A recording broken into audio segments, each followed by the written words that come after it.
নমস্কার বন্ধুরা, easy home cooking চ্যানেলে আপনাদের স্বাগত। আজ আমি সরস্বতী পুজোয় বাঙালিদের একটি বিখ্যাত খাবার গোটা সেদ্ধ রান্না করব। আপনারা উপকরণগুলো দেখে নিন। এখানে আছে রাঙালু, কড়াইশুঁটি, শীষ পালং, আলু, বেগুন, শিম আর সজনে ফুল। এইটা কিন্তু বিভিন্ন বাড়িতে বিভিন্নভাবে রান্না করা হয়। আমি রান্নার বেসিক প্রসেসটা একই রেখে আমার শ্বশুরবাড়ির নিয়মে রান্নাটা করেছি। আর যেটা লাগবে সেটা হচ্ছে কড়াই। এখানে আছে 5 কড়াই, মুগ কড়াই আর কালি কড়াই, যেটাকে মাসকলাইও বলা হয়। অনেকে কিন্তু শুধু মুগ কড়াইতেই রান্নাটি করেন। আমি এগুলোকে শুকনো খোলায় নেড়ে নিয়ে দুপুর থেকে সন্ধে পর্যন্ত জলে ভিজিয়ে রেখেছিলাম। এরপর হাঁড়ির জল গরম করে তাতে কড়াইগুলো 15 থেকে 20 মিনিট মতো ফুটিয়ে আধ সেদ্ধ করে নিয়ে আমি এতে দিয়ে দেবো আলুগুলো। এখানে ষষ্ঠীর নিয়ম অনুযায়ী 6টা আলু নিতে হয়, কিন্তু লোক সংখ্যা অনুযায়ী আমি এখানে 10টা আলু নিয়েছি। নতুন আলু, ছোটো থেকে মিডিয়াম সাইজের, ছোটো আলুই বলতে পারেন। আলুগুলো ছেড়ে দেওয়ার পরে আমি এতে ঢাকা দিয়ে দেবো, যেহেতু পুরো রান্নাটাই হাঁড়িতে হবে তাই ঢাকা দিয়ে করতে হবে। প্রায় মিনিট 5-7 পরে আমি দিয়ে দিচ্ছি রাঙালুগুলো এখানে কিন্তু আমি পুরোপুরি খোলা ছাড়াইনি, আলতো করে ছেঁচে নিয়েছি।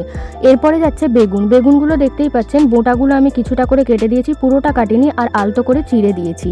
বেগুনগুলো দিয়ে দেওয়ার পর এবারে দেবো আমি শিরগুলো ছাড়িয়ে দিয়েছি এবং ওপর নিচটা একটু একটু করে কেটে দিয়েছি, বাকিটা গোটাই আছে।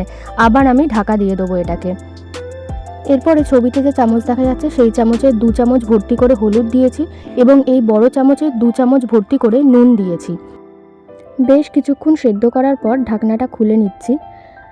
বেশ অনেকটাই সেদ্ধ হয়ে এসছে। এবারে দিয়ে দেবো কড়াইশুঁটিগুলো। গোটা কড়াইশুঁটির সাথে ছাড়ানো কড়াইশুঁটিও এর মধ্যে দিতে হয়। এবারে আমি এখানে দেবো পালং শাক। দেখুন আমি এরম ধরনের ডাঁটা দিয়েছি, কারণ আমি এটাই পেয়েছিলাম বাজারে। তবে ম্যাক্সিমাম লোকজন কিন্তু মোটা ডাঁটা ব্যবহার করেন, আবার অনেককে দেখে আমি শাক বা আরও নরম ডাঁটা ব্যবহার করতে। তবে মোটা ডাঁটা থেকে মিডিয়াম ডাঁটাগুলোই ব্যবহার করা হয়, শাক খুব একটা এর মধ্যে দেওয়ার প্রয়োজন পড়ে না। সবজিগুলো সব সেদ্ধ হয়ে গেলে আমি ওপর থেকে কিছু সজনে ফুল ছড়িয়ে দেবো। এটা কিন্তু অনেকের বাড়িতে নিয়ম নেই দেওয়ার, এটা শুধুমাত্র নিয়ম পারপাসেই দেওয়া। এরপরে মিনিট 3 মতো ফোটানোর পরে ওপর থেকে 8 কাপ পরিমাণ সর্ষের তেল ছড়িয়ে দিলাম। যাদের বাড়িতে তেল দেওয়ার নিয়ম নেই তারা কিন্তু তেল ছাড়াই রান্নাটা করবেন। এরপরে পালং শাকের ডাঁটা দিয়ে আমি পুরো মিশ্রণটাকে হালকা করে নেড়ে দিয়ে চাপা দিয়ে রেখে দেবো। পুরো রান্নাটা করতে আমার সময় লেগেছে 1.5 ঘন্টা মতো। তবে আজকাল অনেকেই তাদের সময়ের অভাবে সমস্ত নিয়ম পালন করে উঠতে পারেন না, সেই ক্ষেত্রে তারা প্রেশার কুকারেও রান্নাটা করতে পারেন। প্রেশার কুকারে কিভাবে গোটা সেদ্ধ বানায় তার ভিডিও আপনাদের জন্য এর পরে আমি নিয়ে আসবো। তবে আপনাদের হাতে সময় থাকলে আমি সাজেস্ট করবো রান্নাটা হাঁড়িতে করার জন্য, সেটা একটু বেশি সুস্বাদু হয়। আপনাদের গোটা সেদ্ধ রেডি। এটা আপনারা ভাত দিয়ে, মুড়ি দিয়ে অথবা শুধুও খেতে পারেন। আপনারা এই রান্নাটা বাড়িতে অবশ্যই করবেন এবং আমাকে কমেন্ট করে জানাতে ভুলবেন না আপনাদের কেমন লেগেছে।